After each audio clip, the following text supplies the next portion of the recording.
Hello, it's me Pavlo, and today, besides your daily dose of Ukrainian accent, I also have a story about great earphones. Actually, to grab your attention and make you watch further to keep you entertained, I'd like to say that it's one of the best earphones I've heard in this price segment, or maybe simply the best.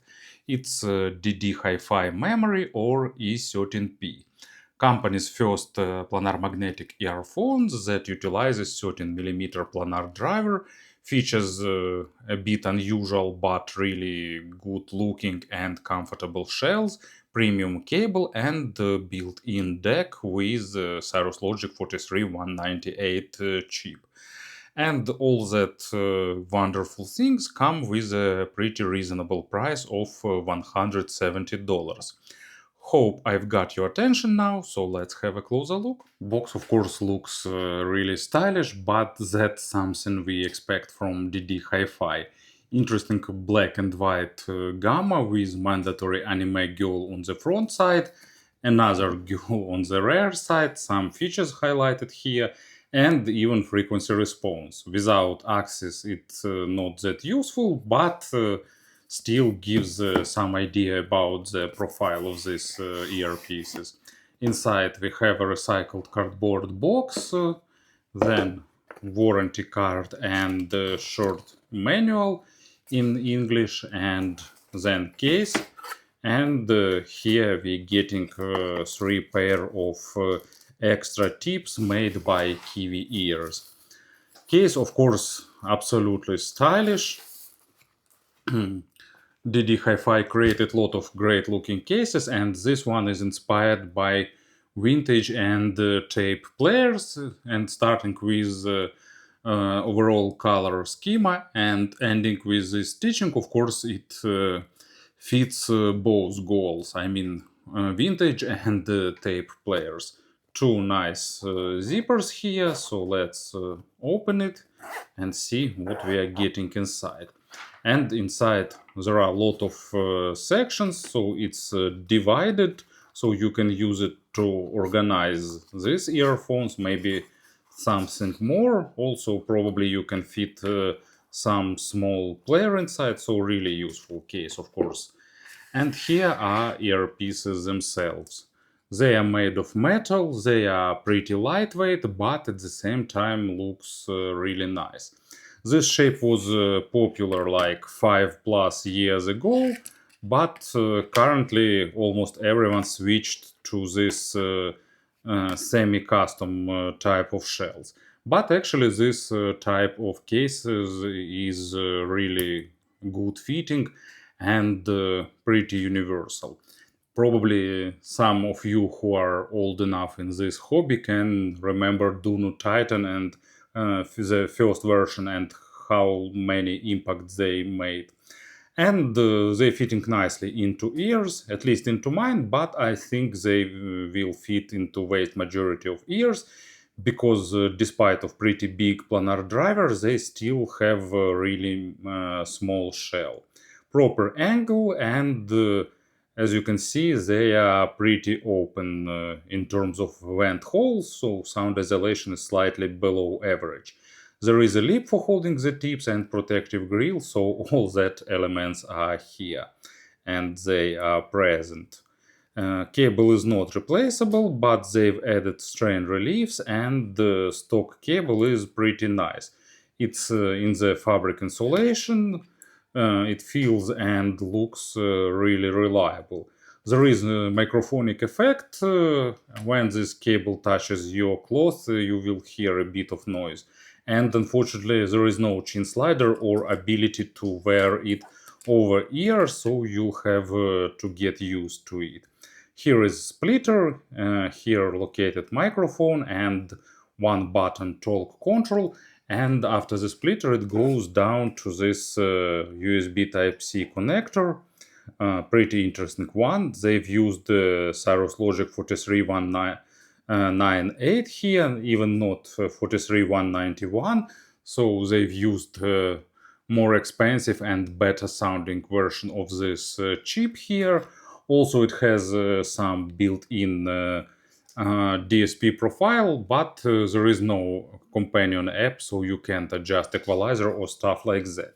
But in this case, probably you get what you get in terms of tweaking and tuning, and we'll talk about the sound in next chapters. If you are interested in power consumption, here I connected these earphones to my iPad, and you can see figures for yourself on the screen now. Here is a traditional microphone test. I am recording this part of the video with these earphones in my ears using their built-in microphone. I'm not touching the splitter, not moving it closer to my mouth, so basically it's the sound quality in the natural position. In terms of sound, these earphones also gives me Juno Titan 1, or some of you knew this model as the FIO EX1 vibes. Not in terms of representation or some similarity, but in terms of great balance, openness, and actually punching above its price. Because I think everyone will agree that it was a really brave move from the ddHiFi to release planar magnetic earphones in this shell with not super open but pretty open design and with built-in DAC and DSP. But in this case, this bet really played out, delivering great sound quality because planar driver here definitely mix the strongest parts of dynamic drivers and high resolution of planar driver and proper amplification built into this tiny deck hidden in this adapter also ensures that they are properly driven and you can push them to really high volumes if you need, and they will remain well controlled. But probably it's my thought that DSP here also does some adjustment to the Fletcher-Manson curves, and because even on the low volumes they sound really good. Maybe listening them on the low volumes in the noisy environment won't be the greatest option, but at home, at quiet environment, I really enjoyed them both quiet and on the higher volumes. They are really open in terms of sounding and well balanced. First, I was afraid that they will overpush in terms of small nuances and focus on micro contrast, but actually that didn't happen. Resolution and technicality here comes in a really natural and effortless way.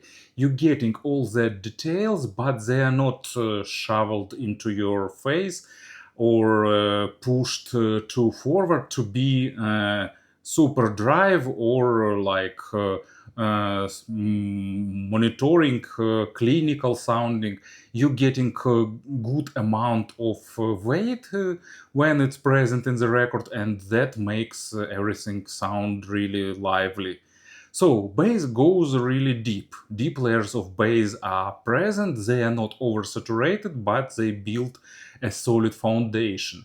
And these earphones keeps exceptionally good balance between speed and weight. Usually we're getting either more weight and lower speed or vice versa, but here we're getting everything in a nice balance, so all instruments that goes into the low frequency domain sounds really great, like tight drums, low notes on organs, some brass instruments, they have good body, you're getting that sense of the instrument. And at the same time, with electronic music, when you need some punch and kick, you also getting it. But I won't call them bass heavy because they don't try to oversaturate you with low frequencies. And thanks to the good control of bass, it's not bleeding onto mids, remaining well controlled. So, as you can understand by my words, I really like their tuning, I like their openness. So, first example, it's Melissa Menago 11th hour. nice bass, not forward, pretty shy in terms of quantity, but great in terms of quality, and these earphones render it really well with good sense of presence. And Casey Abrams, let's make out. Pretty joking track in terms of mood, but nice acoustic bass sounds with good sense of presence and body, and really great contrast with low frequency and mids, and nice treble. Everything is in place and done in a proper way. Mids are also really balanced. They offer you good detalization, but at the same time, they don't flex with this detalization, they just use it when it's necessary. And that makes these earphones not really picky or critical for the quality of records. Of course, on the poorly recorded or mastered material, you will hear all the issues, but they won't be pushed forward. They are great in representing track as it is. And with something properly recorded, you'll get all the nuances of the instruments, you'll get nice saturated female vocals. Actually, they have a slight bump in the upper mids area, but it's not too much. It doesn't sound overly sharp or annoying. And the male vocals come nice layered with a great sense of weight. Imaginary stage is above average both in width and in depth. I'm not sure what gives it, maybe semi-open design, maybe DSP, maybe something else, but they provide a nice sense of 3D holographic presence. And as for examples, first one is Pussycat Deuce by Charles Mingus. Also really nice drum part here, and other instruments are really saturated at the mid frequencies, and these earphones deliver them nice, really separated, but at the same time not making them too dry or too analytical. And Dark Eternal Night by Dream Theater. In my opinion, it's the most fitting track to this album name, Systematic Chaos. Really tight, really impactful drums, really good guitars, nice vocal. So everything is really high. You're getting that sense that every single instrument is slightly highlighted and slightly pushed forward. It's not 100% natural or natural representation here, but it's extremely exciting and pleasant to listen. Treble is also nicely balanced. It has above average extension, but not maximum. Actually, layering here is great for this price. Not superb, but pretty decent for this price tire. And both basic and extended overtones are rendered nicely.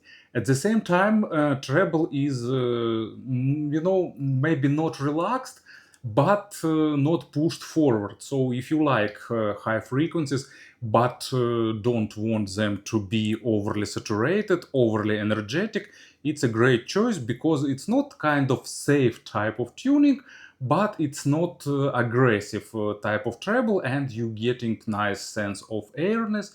You're getting pretty good attacks and decays, probably once again thanks to this planar magnetic driver. Compared to much more expensive models, it's lacking a bit of extension and super high frequencies, but still they provide really good sound with a lot of nuances in the treble area. First example, it's Player by Hiromi Uehara. Also nice drums, and you always paying your attention to the percussion section, to the drums, because they deliver this nice full-bodied punches. Also really good keyboards with a lot of overtones going to the high frequency area, and all that heads on the percussions also sounds really nice.